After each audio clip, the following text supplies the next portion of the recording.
का बेटा, जिसका बच्चा मंद बुद्धि हो, विवेक काम नहीं कर रहा हो, बुद्धि काम नहीं कर रही, चित्त काम नहीं कर रहा, बहुत चिड़चिड़ा, बहुत उचिष्ट, विवेक काम नहीं कर रहा, बुद्धि काम नहीं कर रही। हां, यहां तक शिव महापुराण की कथा कहती है, एक बीमारी होती है जिसमें नसें शरीर की काम करना बंद कर देती है, और वो उस बीमारी का इलाज पूरे बाहर विदेश में भी नहीं है, जिसमें धीरे धीरे धीरे धीरे नाड़ियां नसें बंद होती चली जाती है, पांव हाथ काम करना बंद कर देता है, फिर वाणी कम हो जाती है, नयन दिखना बंद हो जाता है, शरीर बेकार। उसके लिए भी कोई मंद बुद्धि है, उसके लिए भी शिव महापुराण की कथा कहती है, हफ्ते 2 हफ्ते में कभी सोमवार के दिन भले मट्टी का बर्तन तुम्हारे घर में नहीं हो, घर में कोरा सा दिया भी हो, कोरा दिया, दिया कोरा मतलब उसमें दीप ना लगा हो, मट्टी का नया दिया, उसमें अगर आपने थोड़ा पानी भरकर रख भी दिया और उसमें गलते गलते वो पानी ज़्यादा नहीं भी बचा, 2 बूंद भी बचा है, और वो 2 बूंद भी अशोक सुंदरी वाली जगह पर चढ़ा है, और वही पानी जिसकी विवेक, जिसकी बुद्धि, जो मंद बुद्धि कहा जाता है, उसको अगर बेलपत्री के साथ में वो जल की 2 बूंद भी उसको दी जाए तो वो विवेकवान बनता चले जाता, उसकी बुद्धि काम करना प्रारंभ कर। कितना भी मंद बुद्धि हो, पड़ा रहता हो, पड़ा है, मुंह से राल बह रही है, वो बोल नहीं पा रहा, शरीर विग्रह बेकार बिल्कुल, उसके लिए भी ये कार्य करता। शिव पर चढ़ा हुआ मट्टी के पात्र का जल सुख प्रदान करता है। बेल का जो फल होता है, बेलपत्री का फल, उसका जैसे गुर्दा, उसके अंदर का जो भाग होता है बेल का, वो गुर्दा, उसको अग्नि में जलाकर उसकी भस्म तैयार कर कर छान कर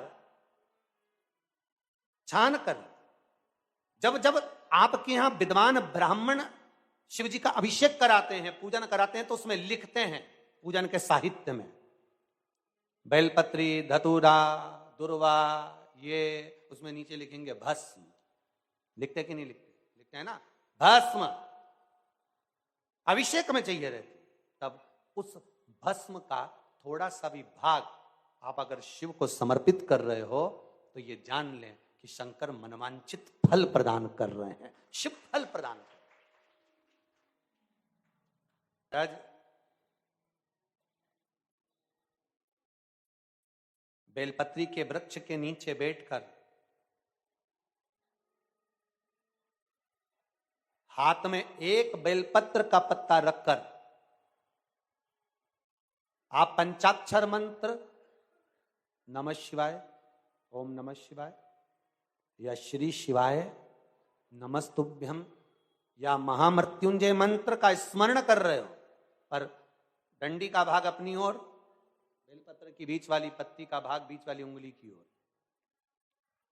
रखकर अगर आप स्मरण कर रहे हैं और अपनी कामना कर कर बेलपत्री के वृक्ष के नीचे बैठकर उस पत्ते को सम्मुख रखकर बाबा से विनय कर कर एकांत में उस बेलपत्री के वृक्ष की छांव में,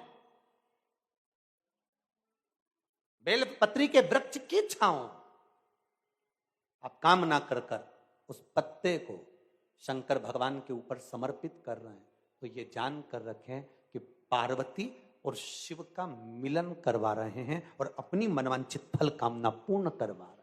क्योंकि शिव और पार्वती का जब मिलन होता है, शंकर पार्वती जब एक दूसरे के सम्मुख में होते हैं, शिव और पार्वती जब एक दूसरे के सामने अपने बच्चों के कारण एक दूसरे के सम्मुख में आते हैं, तो उनके चेहरे पर प्रसन्नता का भाव आ जाता है।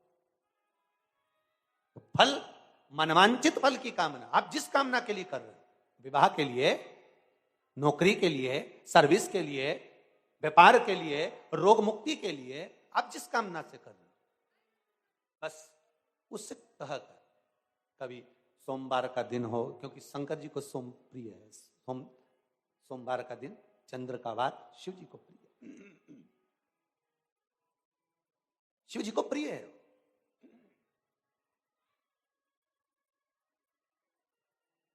किसी ने पूछा गुरुजी शिव जी की प्रियता चंद्र में? हां, क्योंकि चंद्र शीतल है, शंकर भगवान के कंठ पर विष है, शीतलता का भाव अच्छा लगता है। शंकर भगवान को इसलिए कहते भोले, भोले को भोला पसंद है। आप जितने भोले रहेंगे, दुनिया के लोग भले आपको मूर्ख कहें, पगला कहें, भोला कहें, पर आप शंकर के प्रिय हो। ज्यादा हमें चतुर नहीं बनना। क्या करें चतुर बन के? प्रियता है।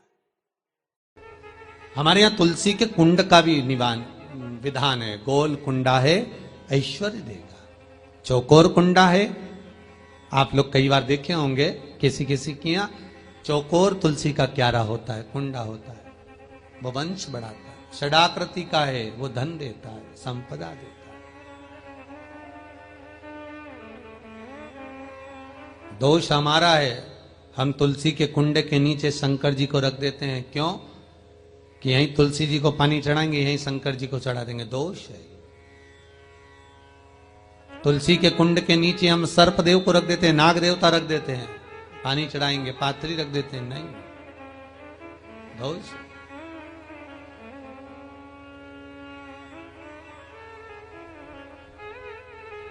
उसका दोष हम सबको, स्वयं अगर गलती करते हैं तो स्वयं को भोगना। कैसा कुंड हो, 7 तरह के कुंडों का व्याख्यान तुलसी के रूप में कहा गया है महाराज। पहला गोल, दूसरा चौकोर, तीसरा षडाकृति, चौथा त्रिवेणी, 3 कोने वाला कुंडा। शास्त्र कहता है जिसके मार्ग घर में टुकड़े हो रहे हो, घर विभाजन की ओर हो रहा हो, तो 3 कोण का कुंडा घर में रखकर पूजा करने पर परिवार एक हो जाता है। 5वां, गार्डन में बिना कुंडे का, बिना कुंड का जो तुलसी का पौधा रोपित होता है, बिना कुंड के एक बगीचा जैसा बो दिया जाता है, तुलसी तुलसी उत्पन्न हो जाती है। महाराज, वहां पर संपदा तो रहती है पर चिंता बहुत रहती है, टेंशन बहुत रहता है। क्यों? घर के दरवाजे के बाहर इतनी सारी बगीचे में तुलसा कर दी। कोई निकल कर जा रहा था, उसने थूक दिया, कोई निकल कर जा रहा था, उसने पानी डाल दिया, कोई श्वान ने, कुत्ते ने, किसी ने, बिल्ली ने गंदगी कर दी, उसका दोष आपको लगेगा। इसलिए कुंड के अंदर तुलसा का, तो वो धन तो देगा, जो तुमने बगीचे में तुलसा लगाई है, गार्डन तुलसा का करा, वो धन तो देगा, संपदा भी देगा, पर चिंता को बढ़ा देगा। 5वां,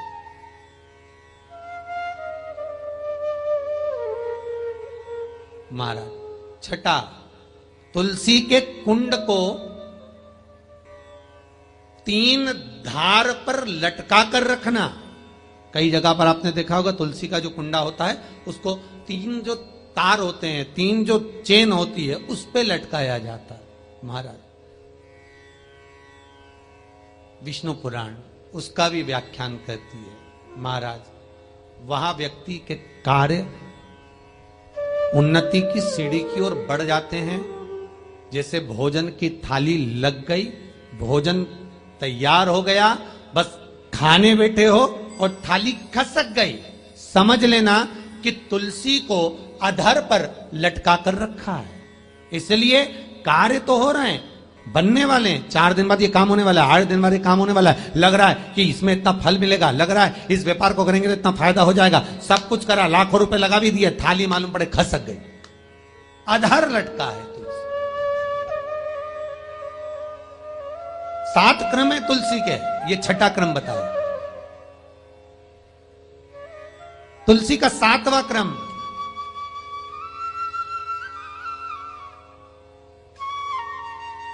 तुलसी का 7वां क्रम है। महाराज,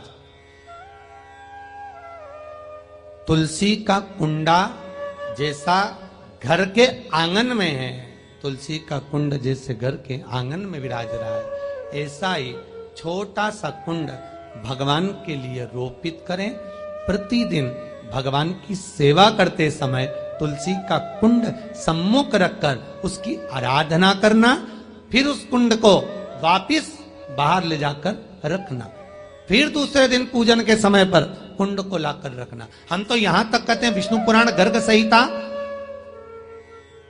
कल्याण का तुलसी अंग यहां तक वर्णन करता है कि आप पूरे साल ये नहीं कर सकते भगवान के सामने तुलसी का छोटा कुंड, चौकोर वाला, गोल नहीं, चौकोर कुंड लाकर भगवान के सामने रखकर छोटा सा कुंड का पूजन कर कर भगवान के साथ उस कुंड को वापस बाहर विराजमान करें, फिर कल लेकर आए, फिर विराजमान करें। आप पूरे साल नहीं कर सकते तो 1 महीना कर। भगवान के 2 तरह के भक्त होते हैं।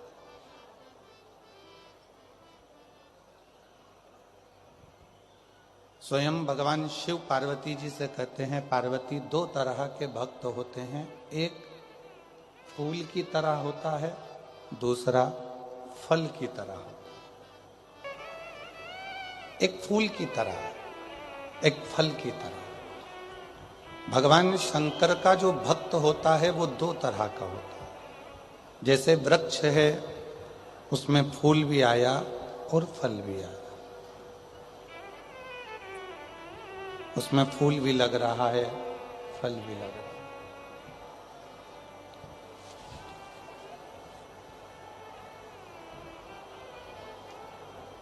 पीछे की आवाज बढ़ाइए, पीछे की आवाज बढ़ाओ। 2 तरह के शिव जी के भक्त हैं। भगवान शंकर के भक्त 2 तरह के हैं। जैसे वृक्ष में फूल भी लग रहा है, फल भी लग रहा है, उसी तरह 2 तरह के भक्त होते हैं, एक फूल की तरह, एक फल की तरह। अब हम डबरा की जीजियों से पूछें, डबरा के जीजाओं से पूछें, बेटियों से पूछें, बेटों से पूछें, बुजुर्ग माता पिता से पूछें कि शंभू, पीछे की आवाज, पंडाल की आवाज खुलवाइए। 2 तरह के भक्त हैं। डबरा की जीजियां, डबरा के जीजा, डबरा की मेरी बेटियां, बेटा, मेरे बुजुर्ग माँ बाप, एक बात बताएं कि भंवरा फूल पर आता है कि फल पर आता है? जम के बोलो जरा। भंवरा यदि उड़कर आएगा तो वो फूल के पास आता है कि फल के पास आता है? भंवरा हमेशा फूल के पास आता है, उसे फल से कोई मतलब नहीं है। क्यों? क्योंकि फूल सुगंध देता है, फूल रस देता है। भंवरा फूल के पास आता है और कीड़े फल के पास आते हैं। शिव महापुराण की कथा में शिव जी पार्वती जी से काशी में 2 भक्तों की बात कर रहे हैं। 2 तरह के भक्तों की बात कर रहे हैं। एक फूल की तरह होता है, एक फल की तरह होता है। भगवान शंकर का भक्त जो फूल की तरह है, स्वयं भी सुगंध में है और दूसरे को भी सुगंध दे रहा है। स्वयं भी श्री शिवाय नमस्तुभ्यम कह रहा है, दूसरों से भी खिलवा रहा है। स्वयं नमः शिवाय कह रहा है और दूसरे से भी नमः शिवाय खिलवा रहा है। स्वयं ओम नमः शिवाय बोल रहा है और दूसरे से भी ओम नमः शिवाय बुलवा रहा है। स्वयं 1 लोटा जल चढ़ा रहा है और दूसरों से भी 1 लोटा जल चढ़वा रहा है। स्वयं मंदिर जा रहा है और दूसरों को भी मंदिर तक भेज रहा है। समझ लेना कि मेरा शिव ऐसे ही फूल के पास आकर विराजमान होता है और उसी फूल के आनंद में रहता है, उसी फूल का आनंद। और जितनी मेरी डबरा की जीजियां बैठी हैं, जितने मेरे डबरावासी जीजा जी बैठे हैं, जितनी मेरी बेटियां, बेटा, मेरे बुजुर्ग माँ बाप जितने बैठे हैं, आपकी शिव भक्ति बता रहे हैं। शिव तत्व की प्राप्ति के लिए बहुत ज्यादा किसी दिखावे की या किसी आडंबर की जरूरत नहीं होती।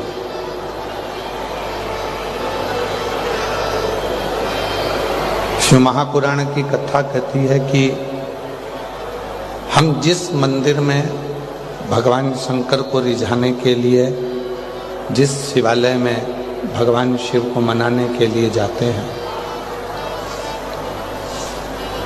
पहले तो उस शिवालय के प्रति आपका विश्वास दृढ़ होना चाहिए। आपके मन में यह भाव नहीं आना चाहिए कि यह मंदिर तो अभी थोड़े दिन पहले ही बना है। आप में से कई मेरी जीजियां, मेरे जीजा, मेरी बेटियां, बेटा, मेरे बुजुर्ग माँ बाप ऐसा विचार कर लेते हैं कि हमारे पास में घर के नजदीक में एक नया मंदिर बना है, तो उसके मन में यह आ जाता है कि यह नया मंदिर है, वो पुराना मंदिर है। यह नया मंदिर है, वो प्राचीन मंदिर है। पर शिव महापुराण की कथा तो कहती है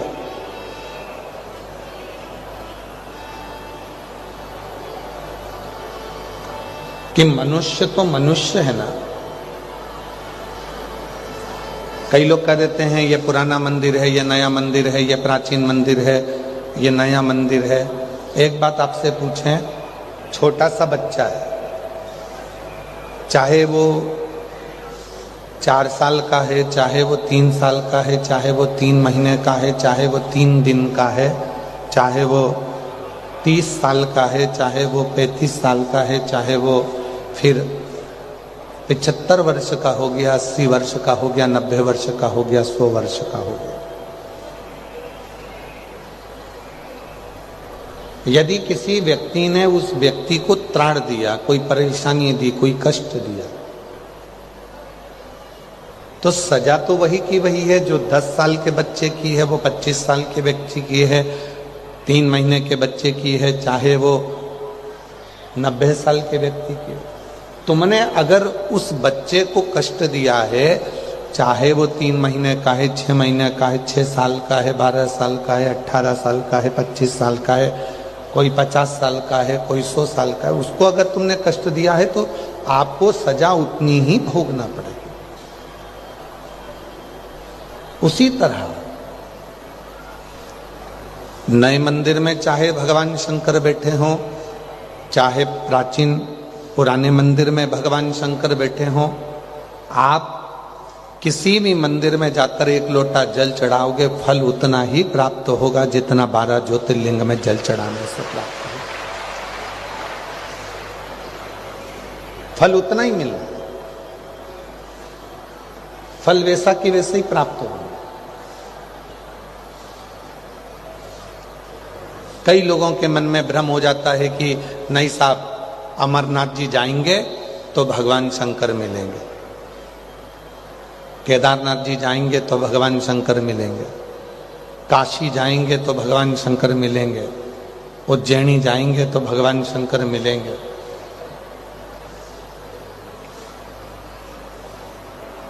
मिलेंगे शब्द क्या है? मतलब अभी भी आपके अंदर ये भाव है कि भगवान मिलेंगे।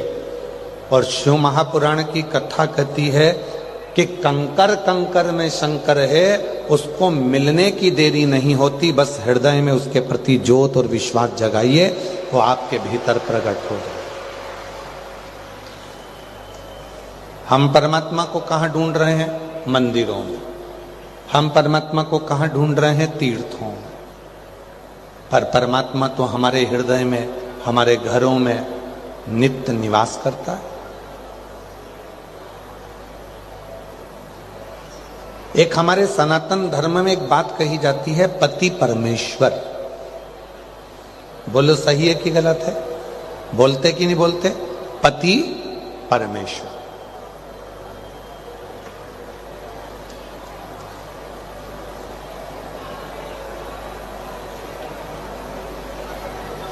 और यदि हम पति को परमेश्वर कह रहे हैं तो पति को ये ज्ञात होना चाहिए कि मेरी धर्मपत्नी आपको परमेश्वर मान रही है, तो आपको भी अपनी धर्मपत्नी को परमेश्वरी, जगतजननी, जगदम्बा, मां अंबा का तो स्वरूप मानना ही चाहिए।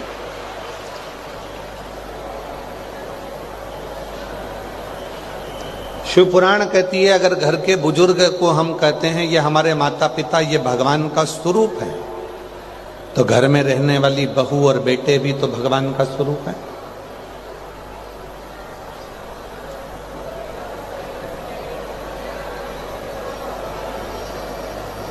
वो भी तो भगवान का स्वरूप है। हम केवल इतना चाहते हैं कि हम में दुनिया के लोगों को भगवान दिखे, पर हम ये नहीं देखते कि दुनिया में भी तो परमात्मा को देखना होगा। तुझ में राम, मुझ में राम, सब में राम समाया है, और जित देखो उत राम की ही माया है। जहां देखो राम की ही माया मिलेगी। जिस जगह पर देखोगे वहां राम की ही माया प्राप्त हो। हर जगह पे वो परमात्मा ही मिलेगा।